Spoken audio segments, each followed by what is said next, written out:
attorney, since we're talking to You're live. these other. Oh, wait. attorneys? Yeah. Sure that they can come in. Right. Well, the litigate. I'm not sure that they can. So, this is Senate Transportation, and we're back online with, Damian Leonard from Ledge Council, and we're talking about S4.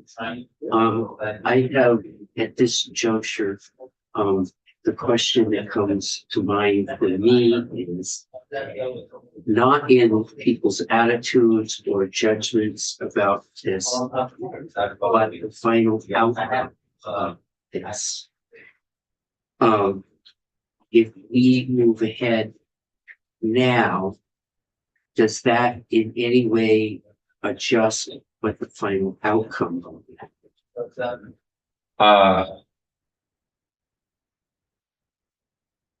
So it's a complicated question. I think if the answer is the final outcome on what is the law today, we don't, no matter what we do right now in this legislation, we don't answer that question. That's a question that, well, one is the court's answer. It's not one that we can answer. And so we don't resolve that question. No matter what we do today, we don't resolve that question. Okay.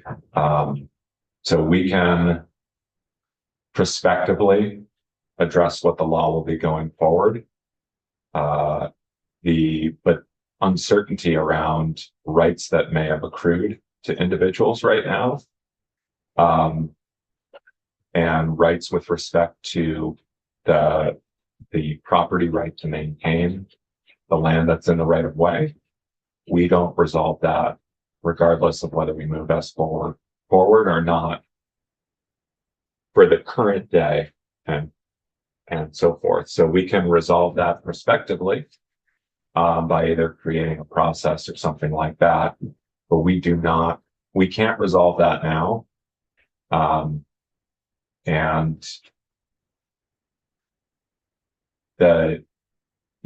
think I'll just stop there. Well, the bill, the way it was, doesn't set up a process. It does not, so that is one of the sort of key pieces in all of the takings lawsuits that you see. The issue comes out because the government did not pay compensation for the right. There are also lawsuits over whether the compensation is adequate. That's part of the takings, or part of the eminent domain process. So whenever the government takes private property, it has to provide compensation. And of course, you can imagine that there, as happens when your town assesses your house, there can be disagreements over what the property is I worth. always put mine too high. Really? And it's funny in eminent domain cases, the argument is always that the assessment was too low. Yeah. So it depends on. Depends on what you do. Right. But so it doesn't answer that question, and you could end up with a result where, if the court chooses not to move forward on the current declaratory judgment case, we're then waiting for the takings case to resolve that question, and the question is still out there. And I can't guarantee that case gets filed, but I have to imagine that at this point, that question has now been raised, and it's gotten time in the press and so forth. And so there will be, the follow-up question of, well, should my town be paying me for this? Or should the state be paying me because they've claimed that right? And so I think that's the thing. It's you're no matter what you do, if you move forward with S4 now, there is some form of uncertainty. Even if we work to craft the language, to address some of those uncertainties, the uncertainty we've got is, did we anticipate all the eventualities for the court's ruling? and phrase things clearly enough that we aren't back here in a couple of years trying to resolve, an inarticulate piece of wording, that raises a new issue. And we do face that with anything, but I think in this case, there's a particularly high risk of that because we're trying to anticipate what the law would be and create a regime that can work in both scenarios. So, and I understand that there are significant policy and public rights issues that are and private property rights issues that are swirling around this, and I can understand the frustration that comes from feeling like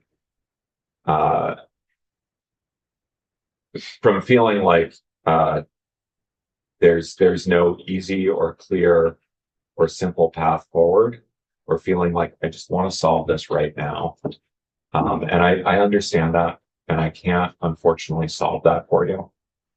All I can do is highlight the potential issues that you might encounter, and then you guys, because of the big bucks that the state pays you, get the honor of making that decision.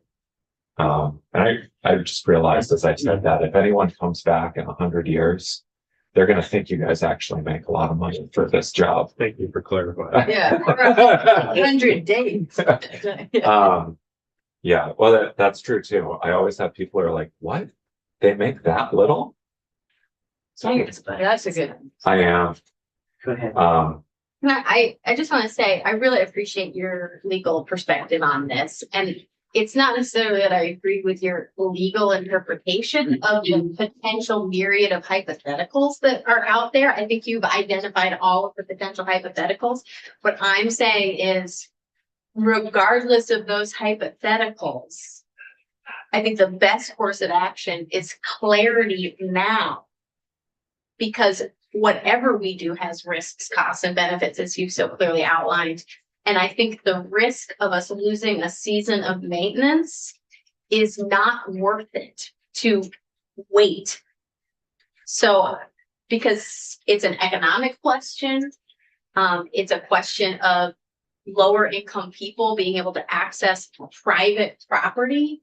There's just so many things that feel valuable that I personally am willing to, looking at that myriad of hypotheticals, make an informed decision, because that's what you're offering us, making an informed decision. My informed, educated decision would be to move forward.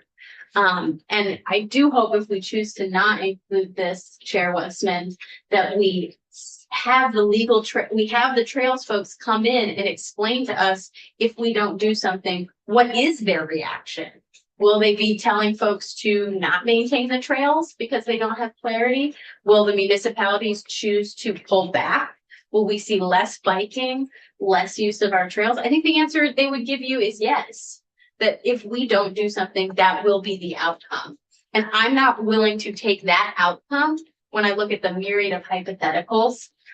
So that's where I stand. And maybe I'm the lone vote on that at this point, but that is how I feel at this moment. And I really appreciate you providing us the hypotheticals and crystal balling it as much as you can with, but I do appreciate that.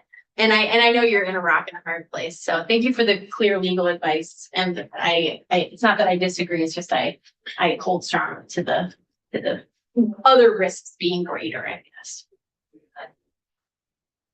But Okay, it's really good to hear. I wasn't as tuned into this season being at that high of level. So I guess what I'm thinking is, I want to be responsible both to the state and to the towns, and just, if there is something that the towns need to know, I want them to know. I don't want to just tell them something that hopefully will be true, but is not necessarily going to be true. Because they're adults, and I want to treat them like adults and not just give them everything will be okay.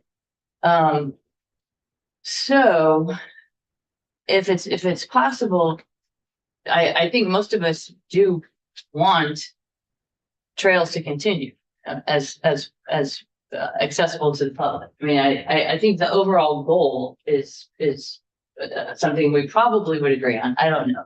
But that so one question to Damien is if we put out, I don't know if we would do a joint statement, but I definitely want something that I can send, because I'm getting a lot of those emails too. Yeah. And I want to be able to explain to folks, if we don't go forward, why we're not going forward, and let them know what might be good things to do. I think most of our landowners are supportive of trails. So what we might want to say is something to the towns, just check in with the landowner before you do maintenance this year. Because even if it could be a taking, it's not necessarily the case that all the landowners would require something. It might just be, let's find some, let's just give you authority to do it. And So- anytime you have private property, you can always provide permission. Yeah, so it- that might be where we end, but, You know, there is always the option to do something where you say, look, while we're waiting to find out what that is, do you mind if we come in and cut trees or cut brush? yeah, or just do what we always do, you know. Right. And that, you know, that's the other thing. There may be, you know, trails where the town's been coming in for years and the landowner has been okay with that. And I expect that's the majority. I don't know. Yeah, well, in my yeah. experience, most Maybe we landowners should are. ask the land, maybe we could ask the trails folks to weigh in on that. I mean, that's, But I am concerned about the negatives and just initially my concern was just like waste of time and money. But because it seemed like we would need to come back no matter what to clarify or fix. But because of this, because of the way the property rights work and what happened in 1986, there's this looming liability that I can't ignore. And so that's where Right. I am. And I do want to be clear too, that the liability exists if the court Right. rules in favor Potential of the looming plaintiff in this liability. case. There is also, I think, a very reasonable chance that the court rules in favor of municipalities, and then the existing statute already provides that right, and you are in a position of clarifying that. So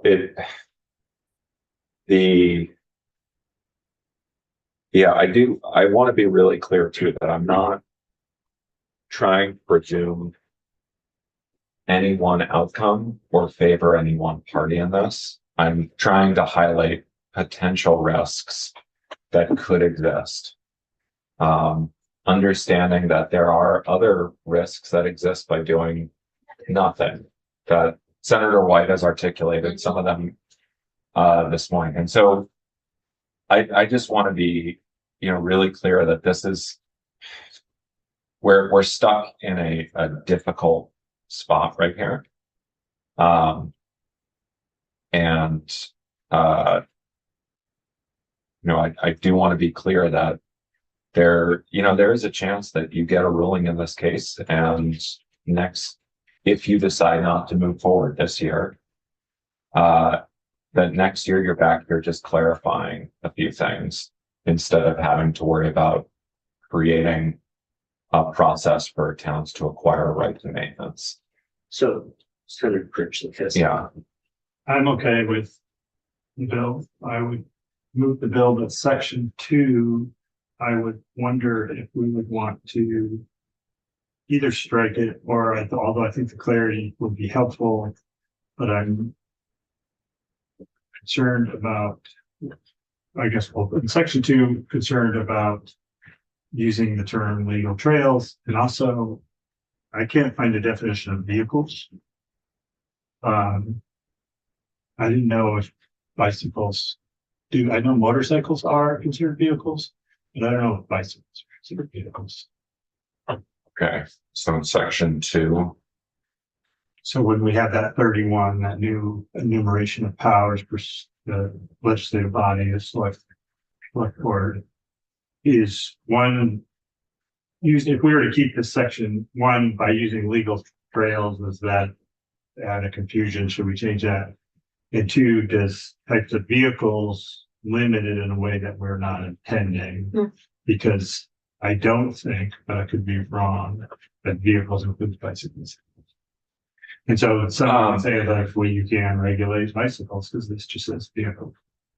But that's one thing. And the other thing is, if we wanted to spend more time on it, is what does maintain mean or maintenance? Do we want to get into that? I don't have to, but I think that's could be something, an issue that comes back. So,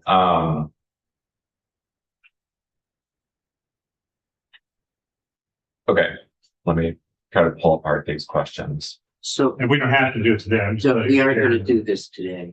Here's what we're gonna do first thing tomorrow morning. First, we'll make the decision on whether we're gonna move the bill or hold the bill. And if we move the bill, you've laid out a handful of questions that we should spend a little time next week on to. Second, we do have language in the T-bill. Do we leave that bill or that language in? Do we recommend taking it out? And I'm going to ask for a decision of the committee in doing that.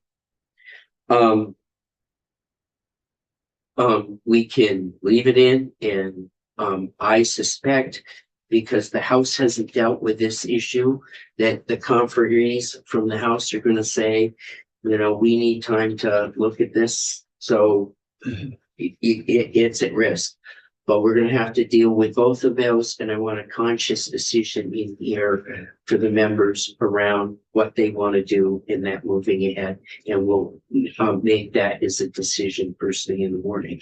We've got a number of issues that we're going to have to deal with in the T-bill.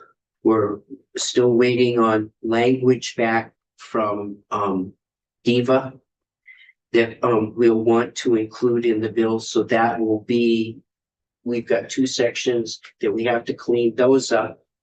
Damien's now going to talk to us about language that will we're going to have to add that deals with public transit and the recruiters and the money that is coming. So I've got Damien and Logan are here to talk about that, and then we'll make the decision on whether or not we leave this in the T-bill, whether we want to move ahead with moving a bill next week for S4, how we want to handle that.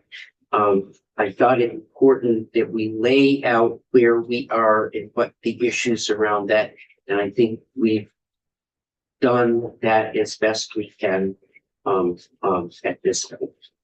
And I want to give people the day to think about.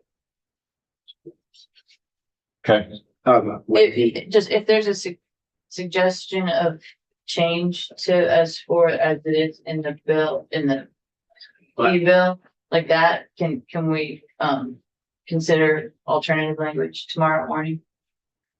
What we have in the T-bill. Yeah, I think any alternative language or additions to that language would be totally, we put it in the overall amendment that we're gonna have drafted for the committee to come up on Tuesday. okay. Okay? We're totally open to, you know, this is, the whole committee's gotta feel good about this. So can we move on? Do you have? and Yes. Do we have anything to? I just sent it to Megan. Let me, well,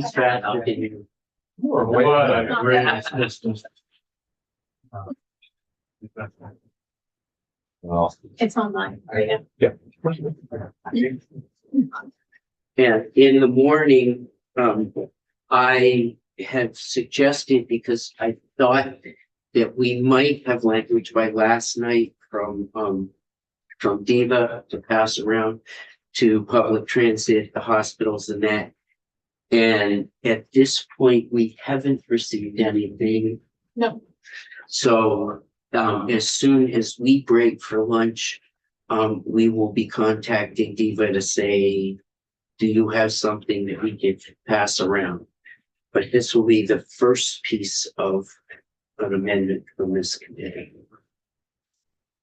Yep. Okay, Okay. So, the first instance of amendment here is amending, it's adding a new section 2A. Given the number of sections in the bill, I'm not gonna ask the Senate Secretary's office to renumber them from starting with section 2.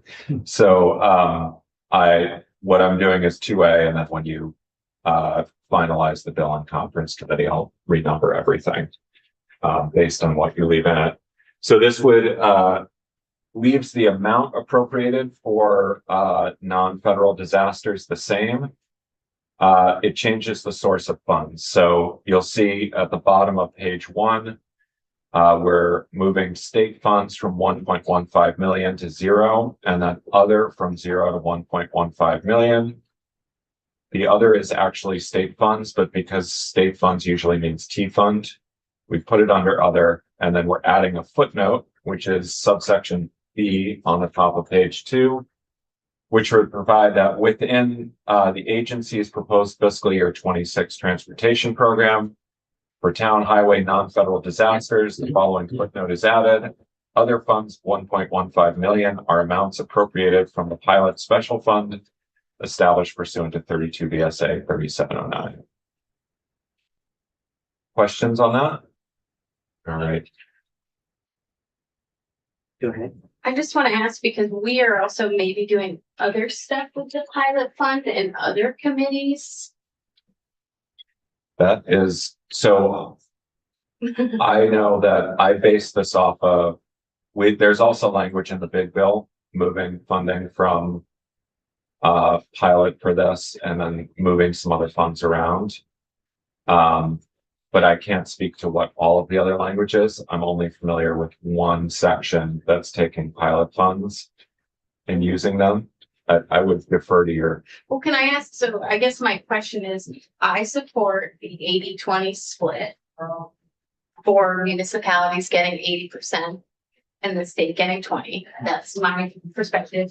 Does this impact that policy perspective? Okay, then I'm happy. That issue, it would affect how much money's in the pilot fund going forward. Okay. But we were told there was enough money in the fund to do this and the 2 other $1 million moves. And, Wow, and the it's so hope, good to have you. and the hope is that because the contracts will be up next year, that we'll have a better idea as they negotiate the contracts between them and the public transit agencies, that we'll have a better idea of what might be Medicaid eligible. Yeah. And there will be a different split of money all going forward in the future. Thank you. Was that 20 being Yeah. talked about this much? Yeah, I need to- specifically, yeah, and hopefully an appropriation. And It's currently in the 70s. It's currently at 70. I think people are like, we're gonna go to 75 to compromise. I say 100% of it should go back. So 80 is better than 10. Yeah. Well, you know, that's a prospective thing. This is, Yeah. This is now. That is exactly, you resolved that concern. Thank you. and for us, it seems appropriate that with the negotiation going forward as contract, that it's clear we can do this for this year and gets us to a place where we can look at what a better split like these would. And this is an amendment on sections I'm reporting. Yes. So, you're gonna, Is it? oh, sorry if I'm rushing. Oh, I thought it was. It's Me, but Oh, it is? you looked at 26 or 2A. Second instance of amendment is public transit, which might be, It's kind of split between 2, yeah. So, where the money's. It's where he puts it in the bill is. Right, so I'll give you each a blurb on what this will do. And that way,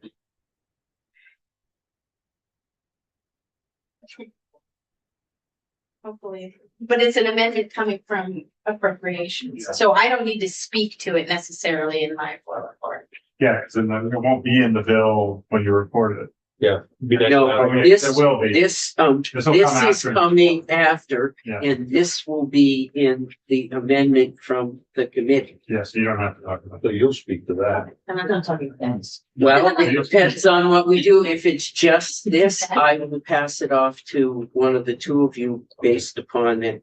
If we decide to do a whole package of things, I might end up doing.